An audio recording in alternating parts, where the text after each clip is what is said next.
Hello, everyone, and welcome to Really Old Movies. I'm your host, Harrison Scullin, and today I'll be discussing A Night in Casablanca from 1946, starring the Marx Brothers. And so, with that, let's get into some behind the scenes details about this film. But before I do so, you'll notice the backdrop here is not my normal one. I'm out of town and recording these on the road, so you'll see a few episodes here and there where I'm on the road with this backdrop. So, with that, let's get into some behind the scenes details. So, from the film's IMDb page, according to the Marx Brothers biographer Joe Adamson, Harpo Marx was offered $50,000 to utter a single word, murder, in this film, just presumably to add publicity value to the film by having him speak for the only time on screen. Harpo declined this offer and never spoke publicly until a concert 1 year before his death. As he told reporters at the time, I spent 25 years creating the illusion I can't talk. No matter what you write, they won't believe it's me talking. They'll think you made it up. And so I thought that was a pretty interesting detail, considering how he never talks in any of the films. I don't think he did when they were doing the vaudeville either. So I thought that was pretty interesting. But now let's get into my thoughts on the plot.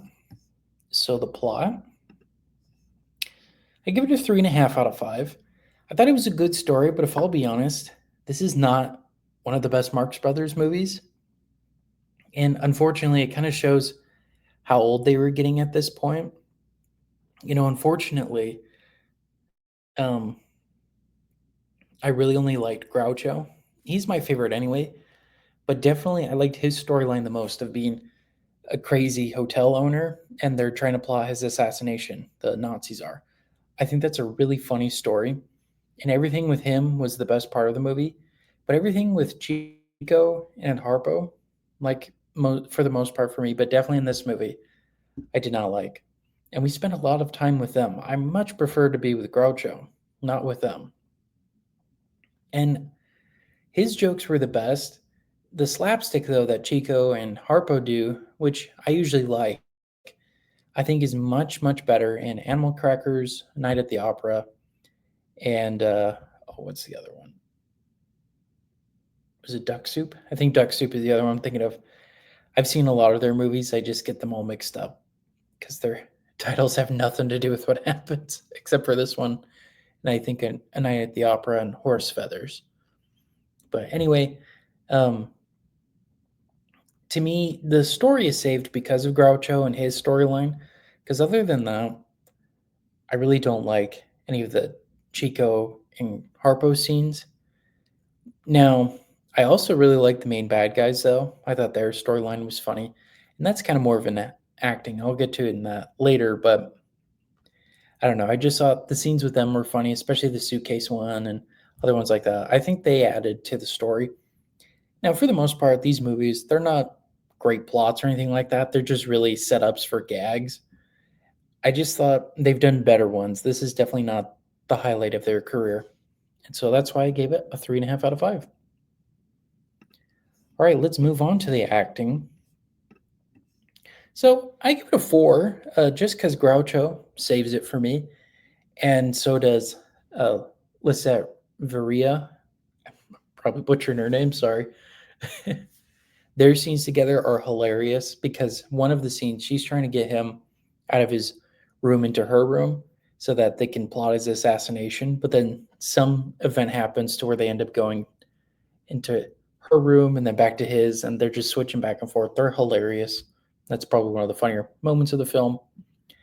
And I also really like Sig Bruman as the main leader of all them of the bad guys. I love the scar on his face. I thought that was funny, and just his funny voice and his suitcase and whatnot. All that was hilarious with him. Basically, what I'm saying is if it was just Groucho, I think it would have been a perfect movie and a really, really funny movie. But Chico and Harpo ruin it for me, but not enough to where I dock the acting, more so with the plot, because we focus a lot with them in the plot, but the acting is just barely saved by Groucho. And that's why I gave it a 4 out of 5. Okay, the directing. So Archie Mayo, he directed movies like Svengali, Black Legion, a couple other films. This is probably one of his more famous films. I give him a 3 out of 5. I think he did good, but again, I think we spend way too much time with Chico and Harpo. And yes, I understand they're two of the three Marx brothers, at least in these films. I know there's a fourth one too, in some of the earlier ones, but what they were doing in this movie, it almost felt like a shot for shot, for the most part, remake of A Night at the Opera. It's a very, very similar plot, very similar story. I mean, to be fair, they're all very similar, but that one in particular, this movie feels like an almost remake of. I think they were funnier there, and I think that director was better there as well. I believe that was Leo McCrary, if I'm not mistaken. He might have done another one I'm thinking of, but again, I get them all mixed up. I have a box collection of them, and I want to review them all for the channel at some point. But anyway, I wanted more Groucho and less Chico and Harpo, and that's why I gave it a 3 out of 5. All right, let's move on to cinematography and special effects. I give it a 4. I thought it looked good and honestly really well put together. I liked the set pieces, I liked the scenery and all that. Felt pretty realistic and actually looked a lot like the Casablanca set. Now, I thought this movie was going to be a parody of Casablanca. It kind of was. There were some hints to it, but not really. It's definitely its own story because, again, it takes place after the events of World War II.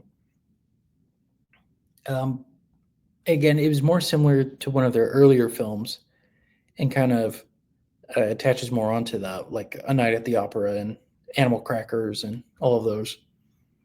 There was a cool plane scene. I thought that was interesting with a Harpo. That was one of his better scenes. And overall, it looked like it had a pretty good production value. It was definitely not a cheaply made film for sure. And, the streets of Casablanca, again, looked very similar to the film Casablanca. So I thought it looked great. And that's why I gave it a 4 out of 5. All right, let's move on to the music. I'll be honest, I gave it a 3. The main music is when Chico and Harpo are playing the music on the instruments. That happens in pretty much every single Marx Brothers film. But in other ones, it fits with what's going on in the story and actually is a part of the plot. It's not just random. In this film, it was very random. Like just randomly, Harpo's thrown into a room and he happens to find a harp in there. And in this film, Chico just happens to be playing on the piano. I mean, his is a little bit more realistic with the story. But again, usually they actually connect to what's going on with the characters. I can't remember which one, but they're on a boat and they're playing music. That fit a lot better. This movie, it just feels like, okay, we got to do the, what do you call it? The obligatory music scenes. It didn't feel like it fit at all with the story, and that's why I gave it a 3 out of 5. Okay, so my overall score is a 3.5 out of 5. That makes my critical score a 70%. So let me break that down for you. There's no graphic language, and the violence is played for laughs. There's attempted murder and talks of murder, but it's very, very funny. It's a comedy, right? It's not meant to be serious at all. In regards to nudity, sexual content, there's just one scene of a scantily clad woman, very, very mild, especially for today's standards. Political bias, none. Family friendly is very family friendly. I think kids would laugh at it, especially at Chico and Harpo, because they're kind of the more slapstick physical comedy. But I think adults will like Groucho more because he's the more verbal comedy. And I really, really like that. And that's why I really like him. And let's see, entertainment value. I think for the most part it is, especially the Groucho scenes. I'm very biased. I really, really like him. And then in regards to what I recommend this movie, I think just as a comedy, yeah, I would say so. But if you want to see the Marx Brothers just in general, I would say start out with other ones like Animal Crackers, Monkey Business, Night at the Opera, even Duck Soup. I would start out with those before watching this. This one is definitely a lesser film within their filmography. You could definitely tell they're at their tail end. They look a little bit older too. It's not as great as it was in the early 1930s during that run of their movies. I want to say they only made one more after this. Maybe this was the last one. I can't remember, but you could definitely tell they are at the tail end of their career with this one. So I would not recommend it as the first Marx Brothers movie you see. Check out the older ones first. All right, well, those are my thoughts overall on A Night in Casablanca, and that has been today's movie review.